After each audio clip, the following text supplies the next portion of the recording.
So I'm just days away from closing up my shops for the rest of 2024 so that I can go off and do Christmas and New Year and not have to think about it.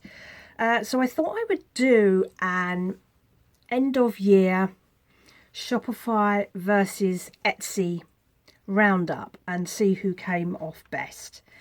And this one is a January to December, so this is a calendar year. I'll also be doing one for the tax year, which is April to April. And it just gives me an overview of how things are getting on. And frankly, I wish I hadn't looked. So up until August, the end of August, Shopify was definitely winning. It was doing really well. It was outstripping Etsy on everything. And then August onwards happened and things haven't been as great. The main problem has been with Shopify fees. So I started to pay for my Shopify shop. I bought a year deal. I was paying month to month before, and then in January they were offering a discount. It was a few months free or something like that. And so I grabbed that, and I thought I had bought a year, but what it does, it looks at the membership you've already got, and it looks at the months you've already paid for, and it kind of rounds it down or whatever. So I paid for a year in January, and then last week I suddenly noticed that I'd had a receipt from Shopify in my emails basically saying, we've taken your year's membership. No warning, no nothing, 1 month short. So I've actually paid for almost two entire years of membership in 1 year, which is like over £400. So now my Shopify figures are a mess. But even taking that out, Shopify has still lost. And it's lost big time. I think it's probably about, even if I take out the fees, it's still running at a loss on Shopify. It's weird because numbers are up. The number of the value of the sales is higher on Shopify. But the fees, the problem with Shopify is that you pay for your membership, and then if you're selling abroad or anything like that, you may incur extra fees. So you might incur taxes. And when it's done on Etsy, it's taken at point of sale. So it doesn't calculate in the same way. I think it's the point of sale on Etsy, I think, is then charged to the customer.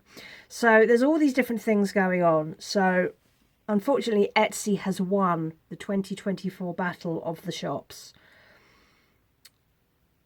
I don't know what next year is going to look like.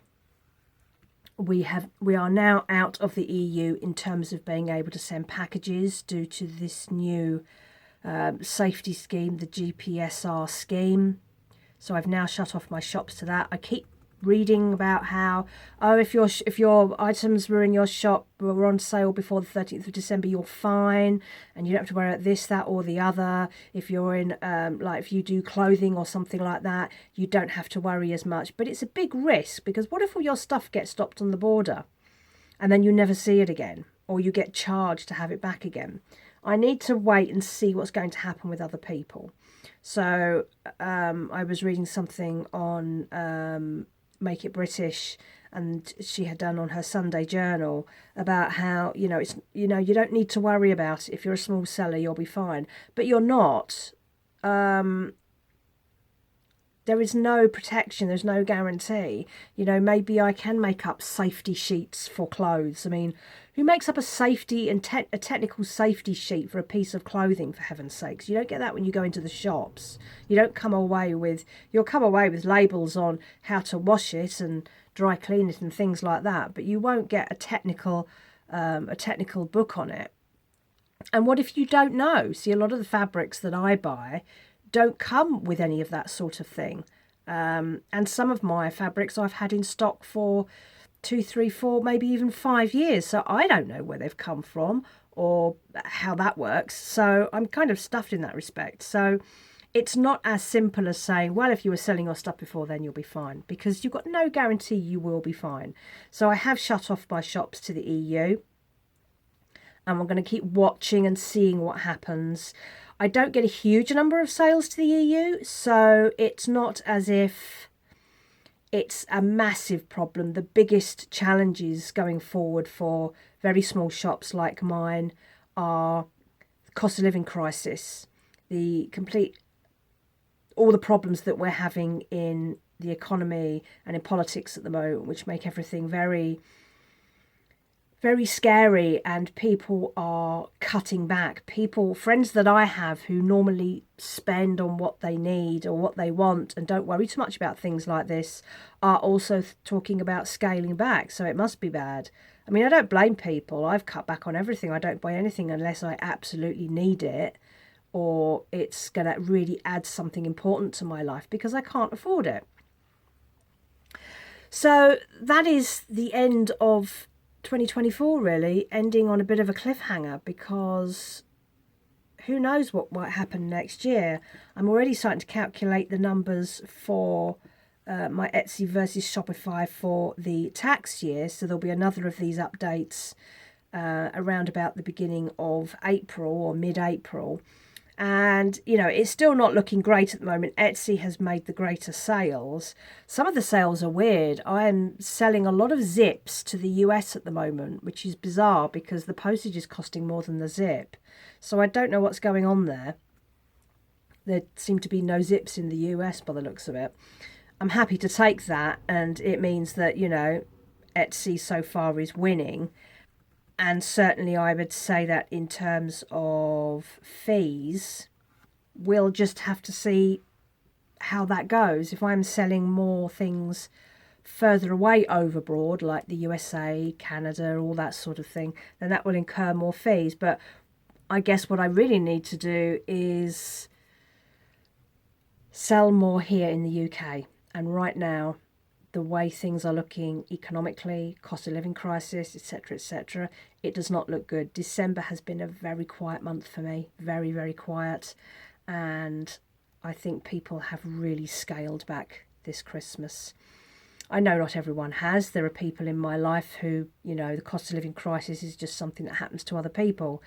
But for me, for people like me, which is a lot of people, it's a problem. And I think that it's going to be a very tough year next year. Someone did mention on my comments on my last video, maybe in 2025 you should go and get a PAYE job. This business, this making business, is not my only income. If it was, I'd be homeless by now. I have 5 other income streams. They are either small jobs or other ways that I make income. My income for this calendar year is the most I have made per year since the beginning of the pandemic. So where this falls down here in terms of my craft business, my clothing business, whatever you want to call it, other things are increasing and getting better. And because I do lots of little things, it keeps life more interesting. I don't want to go into a dull office job for 2025. It's not my idea of fun. I spent years trying to get out of it, and I don't want to go back to it. I like the freedom that I get from having all these different little income streams, which mean that I do a little bit of this, a little bit of that, a little bit of moving around, and I still have the time to do things like this. Because a lot of the admin and things that I do across all my work is unpaid. So I don't get paid to make YouTube videos. I don't get paid to do my business spreadsheets or put my taxes in, or go and buy fabrics for a project I want to make. When you're selling crafts, you literally get paid for the final item. You don't get paid for any of the stuff that happens within that. And if you are calculating on an hourly rate, all my stuff would be unaffordable, because the number of hours that go into making something, even just a bracelet, let's say it's 2 hours. If you did that at minimum wage, what's that, 23 quid? Who's going to buy a small braces at 23 quid?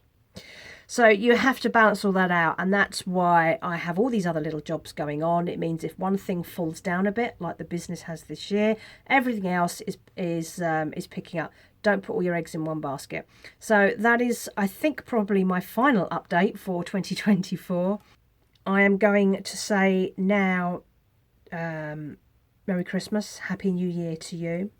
I probably won't post again this year. Maybe I'll do a couple of shorts. If we get snow, I'll do a nice snowy woodland or something when I'm away, if that should happen. I'm not convinced it will. It never ever seems to snow when I go away for Christmas. But I hope you have a wonderful time, whatever you're doing, and I will speak to you again in 2025.